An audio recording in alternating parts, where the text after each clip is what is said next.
So a busy session over the last 3 weeks comes to a close. We're going back to our ridings now to work for 2 weeks back in the constituency. And it's going to be a busy couple of weeks. Certainly St. Patrick's Day, Monday, will be 4 important by-elections. 2 in Toronto with Martha Hall Finley and Bob Ray. We have Joyce Murray out in Vancouver Quadra, and we have Joan Beattie in Saskatchewan. So we'll be watching those ridings closely and how they sort of change the national dynamic by whatever the results are. I'll also be going out next week to the Halifax area, to Nova Scotia, and in particular to St. Francis Xavier University to talk to students there about engaging young people in politics and hearing from them about where our country should go. So aside from doing work back in the constituency, we're going to have lots of other things going on in the break week. Well, this week has been particularly busy. Today we were dealing at Government Operations Committee with Justice Gomery's 19 recommendations. And Justice Gomery came before our committee, made a presentation that was, I think, deeply disappointing to a lot of people. And that is that of his 19 recommendations, his key recommendations not only haven't been adopted, but haven't even been responded to by the government this 2 years after they have been made. The reality is any impropriety that happens in government hurts all of us, not just individual political parties, but hurts us in total as parliamentarians.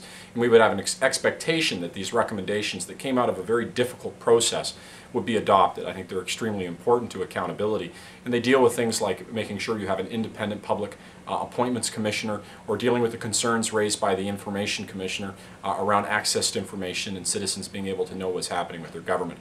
The other thing that he made an observation about that I think is very concerning is that we're heading towards a one-man government, that the direction of the suction of power into the PMO is leaving us with really one man controlling everything. That isn't healthy for the country, and it's certainly not making our system particularly accountable. So we're going to have to find ways to strengthen the role of parliamentarians and to balance both the parliamentary powers that parliamentarians have with those executive powers that the Cabinet and the Prime Minister have. Another issue is the private members bill brought forward by my colleague next door and friend Dan McTeague. And I think this is a wonderful initiative that Dan's brought forward to try to encourage individuals to save in RESPs, to give them a tax deduction similar to what they would get for an RSP for making contributions towards their children's education. I have 3 kids. I know it's something that would benefit me. I know it's going to benefit a lot of people, not just in my area, but in Canadians in general across the country.